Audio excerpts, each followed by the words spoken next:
Imagine que tiene una caja colgando de una balanza, la cual a su vez cuelga del techo de un elevador. ¿Cuál será el peso aparente de la caja si el ascensor sube y si el ascensor baja?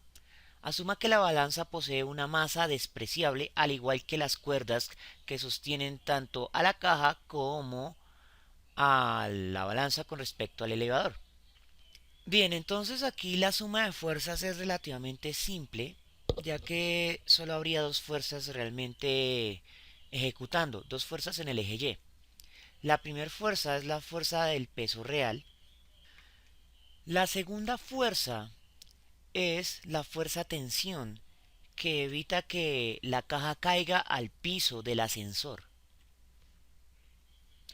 Entonces, con respecto al ascensor, la caja siempre va a estar inmóvil.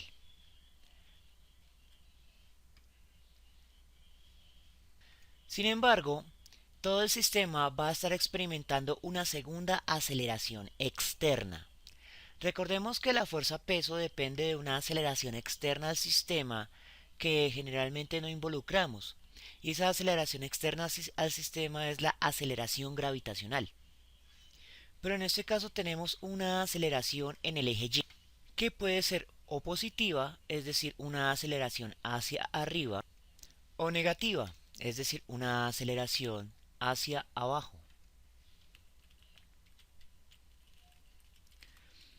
Ahora, dado que no podremos determinar el peso real directamente por la fuerza peso, sino por la fuerza tensión, entonces la fuerza tensión se va a convertir en la variable que sea la fuerza de peso aparente. ¿Por qué esto? Cuando disminuye la fuerza tensión significa que la fuerza peso aparente va a disminuir y el sistema va a permanecer siempre estático con respecto al ascensor. Si la fuerza tensión disminuyera y la fuerza del peso aparente se permaneciera constante, la caja se empezaría a acelerar hacia el piso del ascensor. Entonces, si la fuerza tensión disminuye, significa que la fuerza del peso aparente también disminuye. Entonces, todo lo debemos calcular con respecto a la fuerza de tensión. Dicho esto, vamos a escribir la segunda ley de Newton con respecto al eje Y, ya que solo hay fuerzas y aceleraciones con respecto al eje Y. Bien, entonces tenemos masa por aceleración total en Y igual a suma de fuerzas. Entonces vamos a renombrar esta aceleración en Y por aceleración externa, que es una aceleración en el eje Y, por cierto. Entonces, vamos a transformar la fórmula general en una fórmula que sea específica para nuestro problema actual. En primera instancia, la aceleración en Y va a ser igual a la aceleración externa. Y por lo tanto, va a tener signo positivo o negativo dependiendo de cuál de los dos casos estemos tratando. Y esto va a ser igual a la suma de fuerzas, fuerza peso, más la fuerza tensión. Como nuestro objetivo es obtener la fuerza tensión que va a dar la fuerza peso aparente, debemos pasar la fuerza peso real de sumar a restar al otro lado de la expresión.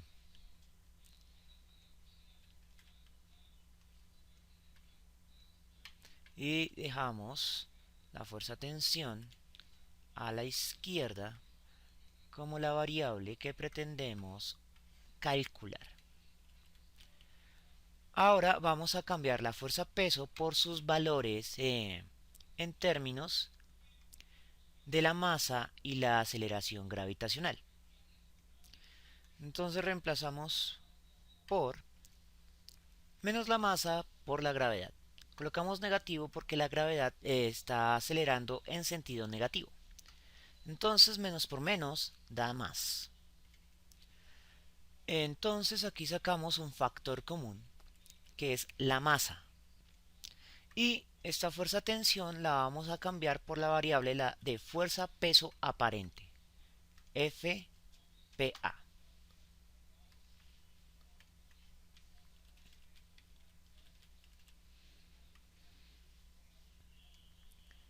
Bien, esta fórmula general ya la podemos descomponer en nuestros dos casos de estudio. Cuando el ascensor sube con una aceleración positiva y cuando el ascensor baja, entonces con una aceleración en sentido negativo. Una vez tenemos el resultado, es conveniente hacer digamos que el análisis cualitativo. Cuando un ascensor va subiendo, usted siente una sensación de que aumenta su peso y que la presión sobre sus rodillas aumenta. Eso significa que el peso aparente cuando un ascensor asciende, aumenta. Justo lo que tenemos en nuestra ecuación. Cuando el ascensor asciende, la magnitud de la fuerza peso aparente va a ser igual a aceleración más gravedad. Mientras que cuando el ascensor desciende, la fuerza el peso aparente va a ser menor, ya que su magnitud va a ser la gravedad menos la aceleración que está experimentando el sistema. Por eso, cuando un avión cae en picada lo suficientemente rápido y aceleradamente, la aceleración del objeto puede llegar a ser lo bastante grande como para anular la gravedad y generar una sensación de ingravidez momentánea. Sin embargo, eso lo pueden hacer únicamente aviones que caigan lo suficientemente rápido. Bien, ahora que ya sabemos que nuestras dos fórmulas se corresponden con lo observado experimentalmente y cualitativamente, pues ya podemos dar por finalizado nuestro problema. Bien, espero que les haya gustado y nos vemos en una próxima oportunidad.